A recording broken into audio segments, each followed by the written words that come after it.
Saudari-saudara terkasih, peristiwa Yesus masuk ke Yerusalem itu adalah cerita tentang ketaatan, cerita tentang kasih dan kesederhanaan.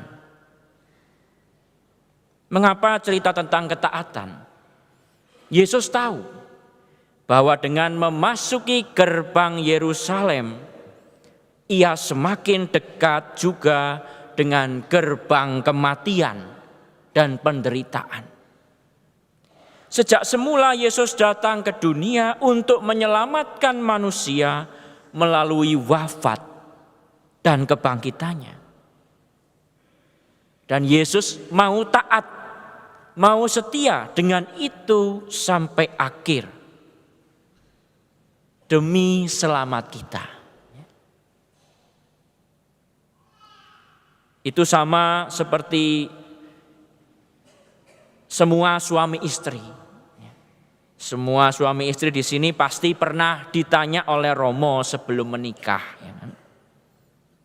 Apakah kamu mau hidup dengan calon istri atau calon suamimu ini seumur hidupmu? Mau Romo, oke. Nanti akan ada percekcokan, akan ada konflik, akan ada terus perjuangan untuk mengalahkan diri sendiri untuk kebahagiaan bersama. Masih mau? Mau Romo. Kalau begitu ya sambutlah kematianmu, kan gitu ya. Demi kebahagiaan satu sama lain. Mati dalam arti kita menundukkan diri, membuka diri, rela berkorban, rela dipakai Tuhan untuk ambil bagian dalam karya keselamatan Tuhan. Saya pun sama saja, ya, para imam, biarawan, biarawati, hidup murni selamanya, taat diutus kemanapun.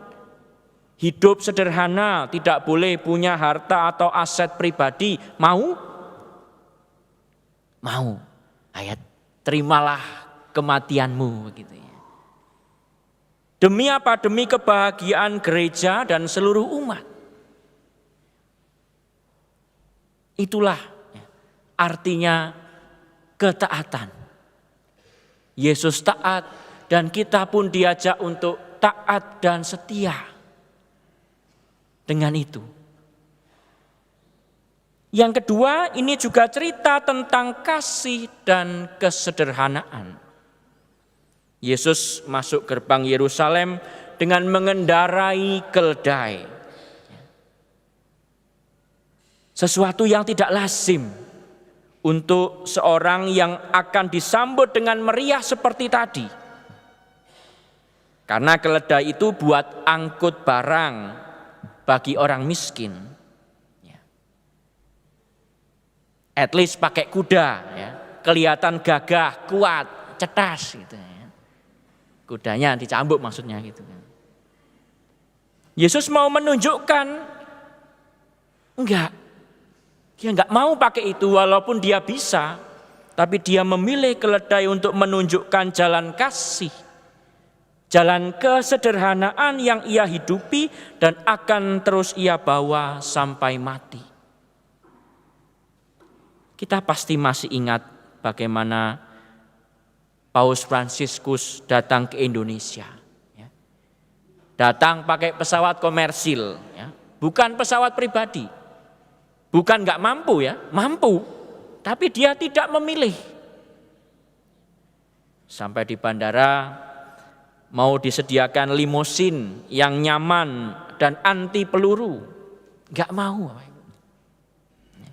Maunya pakai mobil yang agak umum dipakai masyarakat. Di tengah jalan dengan mobil itu berhenti, ya, bagi-bagi permen, rosario, gendong anak kecil. Ya. Sempet-sempetnya itu nyiapkan permen, coba. Ketika acara di katedral ini, ya, orang menunggu Paus datang. Anak-anak PAPS ini sebagian juga ikut berbaris menanti Paus Fransiskus dengan sorak-sorai, Viva il Papa, Viva Papa Fransisku. Lalu mobil masuk tepat di depan pintu itu, ya, jadi supaya langsung bisa masuk begitu ya di pintu utama. Dan di luar ekspektasi, beliau minta turun dulu, muter, nyalamin anak-anak. Wah, anak-anak senang sekali. Ya. Mereka menangis haru, ya. Pulang gak mau cuci tangan. Karena sungguh berkesan bagi mereka.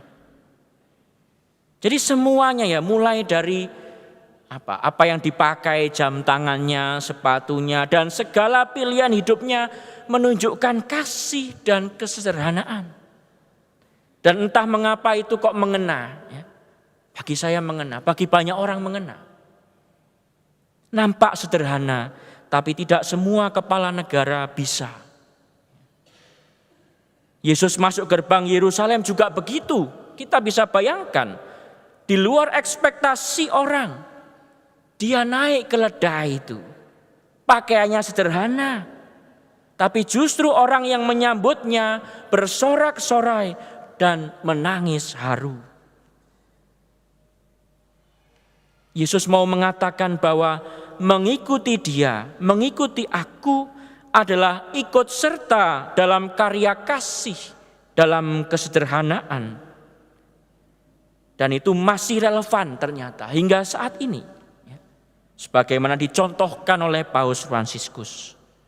Saudari-saudaraku, mari kita awali pekan suci ini dengan penuh iman dan keyakinan bahwa kita mau mengikuti Yesus Kristus dalam ketaatan, kasih, dan kesederhanaan.